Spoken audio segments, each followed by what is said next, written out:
Cette chronique est commanditée par New Eye by Vicky, une marque qui s'adresse aux femmes influentes, actives et aux adeptes de la mode et de produits de luxe. New Eye, une marque de la designer Vicky Joseph. De retour sur les ondes de Montréal Pluriel, chose promise, chose due. On vous parlait de tendance mode. La designer Vicky Joseph est là en studio pour nous parler justement de comment s'habiller, quoi faire et surtout quoi ne pas faire. Elle représente la marque du même nom, New Eye by Vicky. La marque, c'est ça.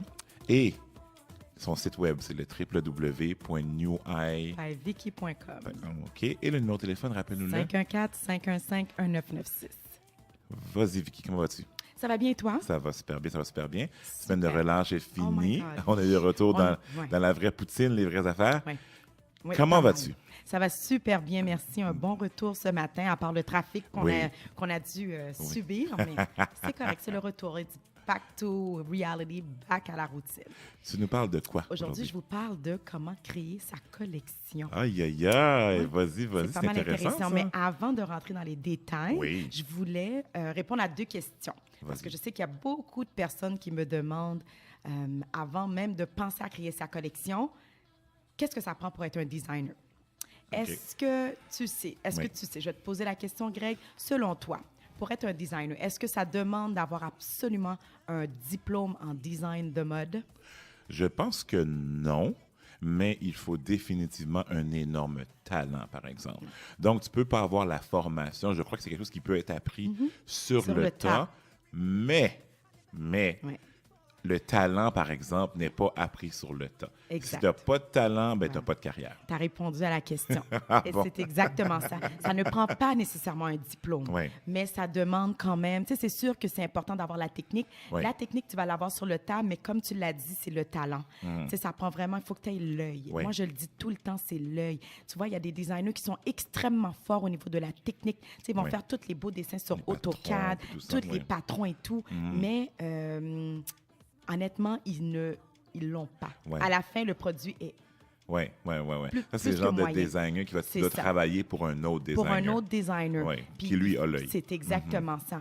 Puis le deuxième fait que je voulais parler, qui est quand même très important à éclaircir, est-ce qu'un designer est un couturier? J'imagine que...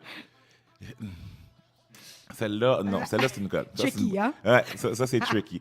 Je voudrais dire non, mais je pense que ça aide. C'est comme quelqu'un qui fait de la musique, qui ne sait pas lire de la musique. C'est exact, Il est très dépendant de la personne qui sait lire de la musique. Fait que je ne sais pas.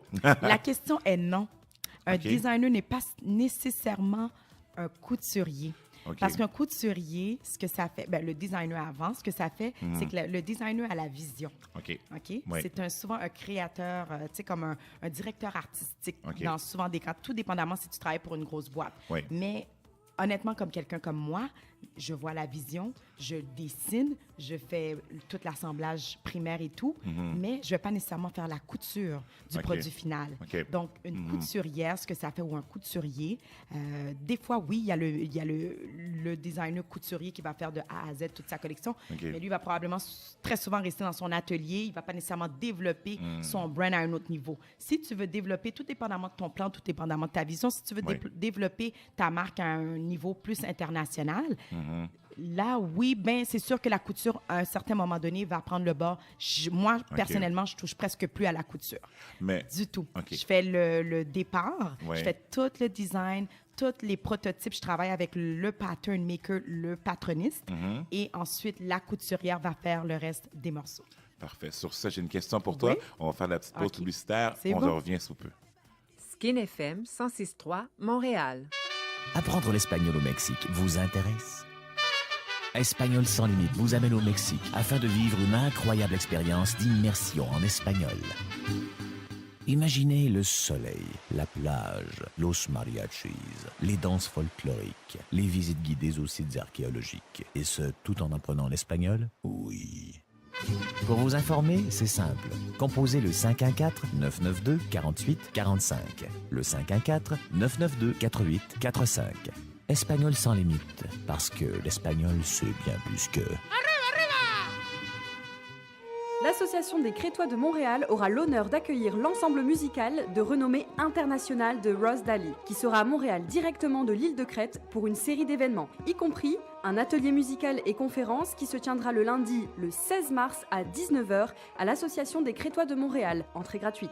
Un atelier de danse crétoise avec la participation des musiciens, mercredi le 18 mars à 19h à l'Association des Crétois de Montréal au 5220 avenue du Parc, entrée gratuite. Un concert intitulé Le Cercle au Carrefour qui se tiendra à l'auditorium du Cégep Vanier dimanche le 22 mars à 15h30. Le prix des billets est de $12.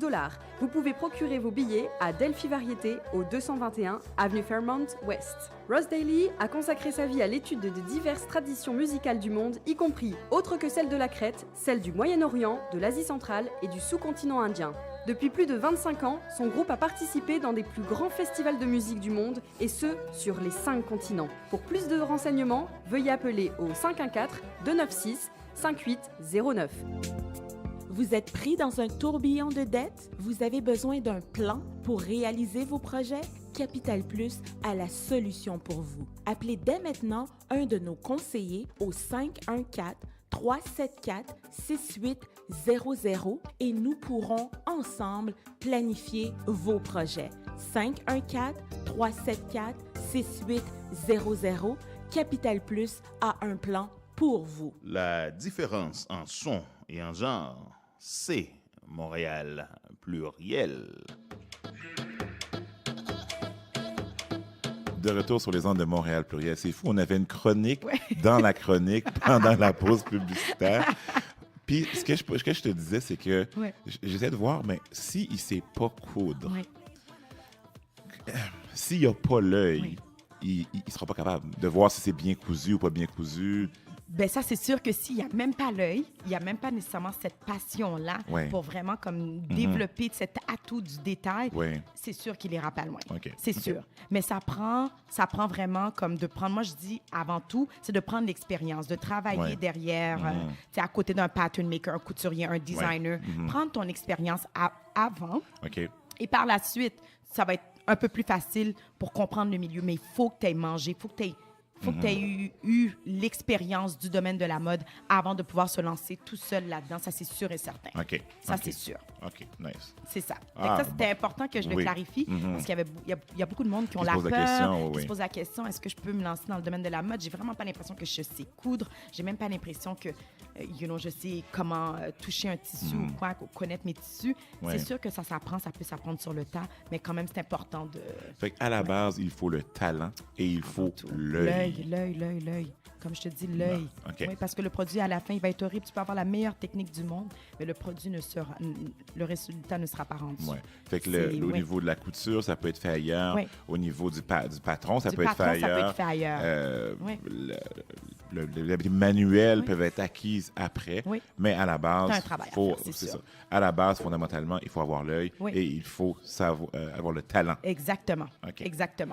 Si on parle de comment créer sa propre collection, il y a tellement de monde qui me demande cette question, comment faire pour créer une collection?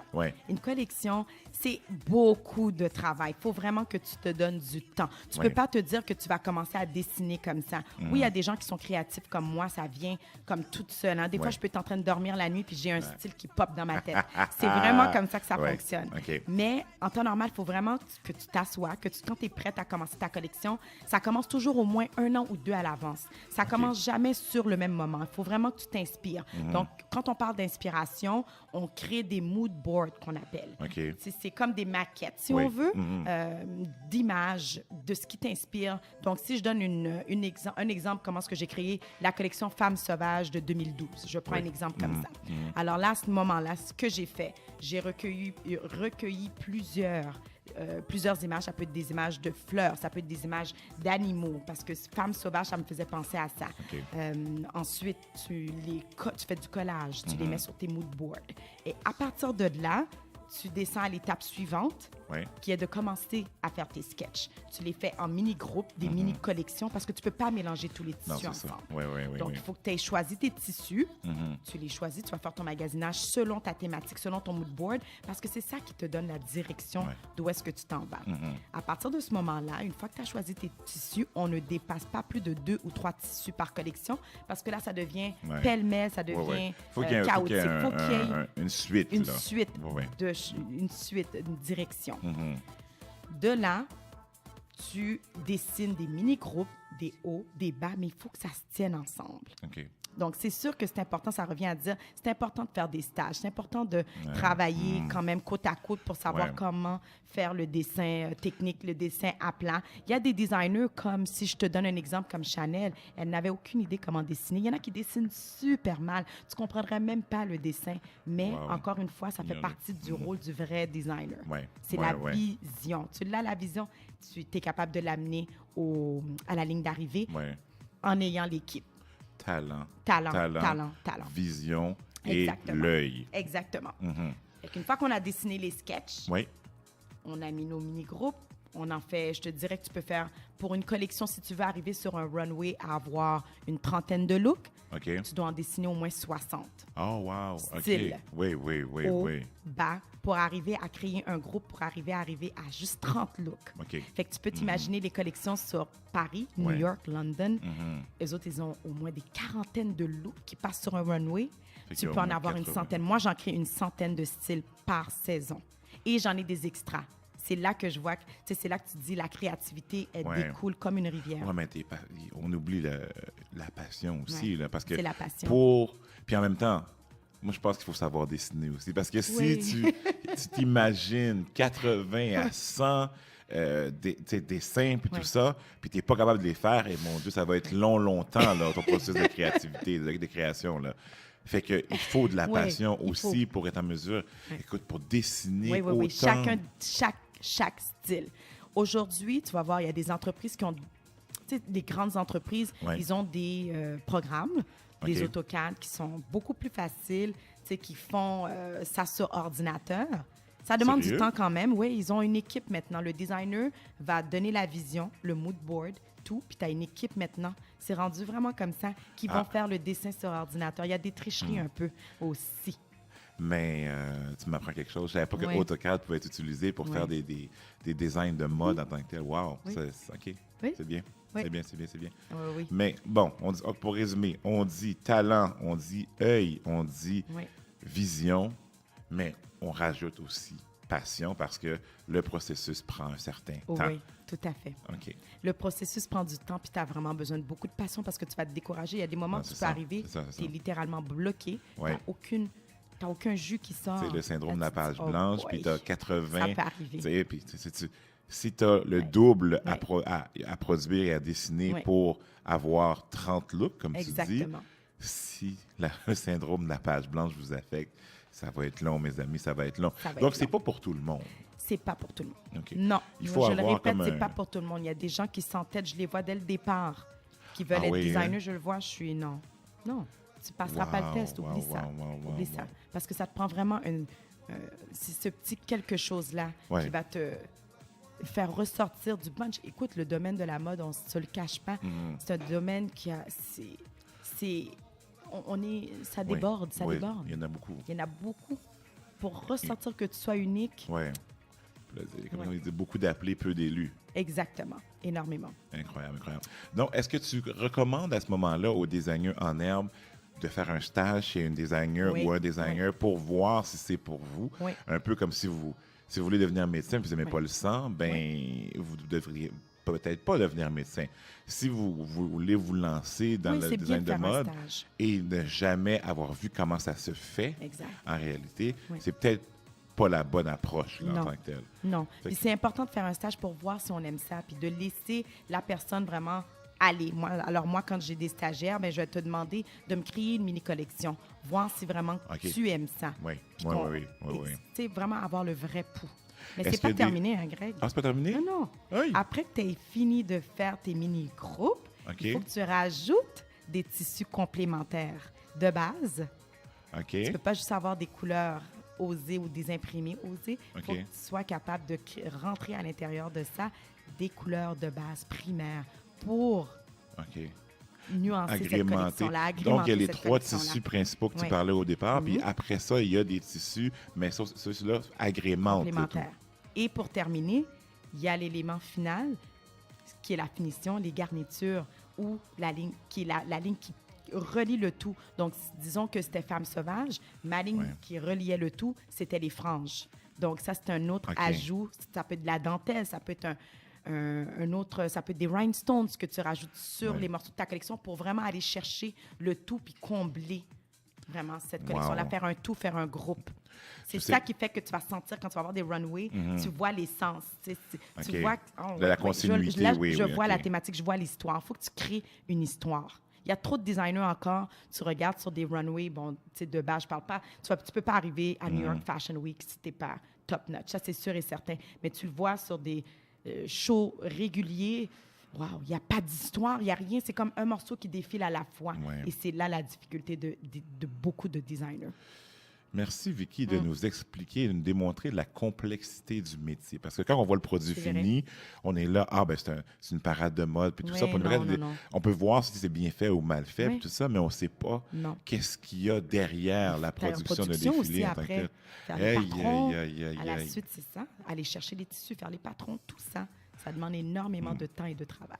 Mes amis, si vous savez dessiner, puis vous pensez que votre carrière, votre futur, c'est dans le design de mode, de grâce, pour ne pas perdre votre temps, allez faire un stage chez Vicky, par exemple, pour être en mesure de voir si c'est pour vous. Allez pas en médecine si vous avez peur du sang. Exactement, c'est le même concept. Donc, allez pas, lancez-vous pas dans la mode sans savoir ce qu'est la mode et comment on produit la mode en tant que telle. Exactement. Wow. Franchement, je ne pensais pas que c'était aussi complexe. Pas que je voulais simplifier le métier, mais quand on ne sait pas tout ce qu'il y a derrière, puis on n'a jamais vu qu'est-ce qui se passe, on ne peut pas apprécier justement le produit fini à la justesse qu'il mérite d'être apprécié. Oui, puis c'est pour ça que je voulais en parler ce matin, parce que je reçois tellement de questions, tellement de gens qui sortent du domaine de la mode, qui sont comme perdus, qui ne savent pas quoi faire. Ils n'ont aucune idée. T'sais, ils pensent que c'est glamour. Le mot qui revient, c'est glamour. C'est tellement pas glamour comme les gens le pensent. Non, c'est ça. C'est un travail vraiment acharné et très difficile. Wow. Mais une fois que tu l'as, tu vas t'amuser. Comment produire son propre défilé par la designer Vicky Joseph. Sa chronique de ce matin. On peut te rejoindre sur ton site web qui est www.newhighbyvicky.com ou soit 514-515-1996. Profitez-en, mes amis. Elle est très généreuse de son temps. Posez-lui la question. Allez faire un stage. Venez voir ce qu'elle fait, comment qu'elle fait, pour voir si c'est pour vous. Et en plus, je veux te saluer parce qu'habituellement, il y a déjà beaucoup de designers. Habituellement, les gens n'aident pas à produire plus de designers encore. Et dans ton cas, c'est le contraire. Merci beaucoup, beaucoup pour ta chronique ce matin. Ça fait plaisir. À la semaine prochaine. Bonne journée. On va faire une petite pause publicitaire musicale, Johnny. Le metteur en ondes, c'est la moitié, sinon le 3/4 de l'émission, c'est le metteur en ondes qui s'en occupe. Vous n'avez pas idée le défi qu'il y a derrière faire une émission de radio. En musique, on écoute quoi, Johnny?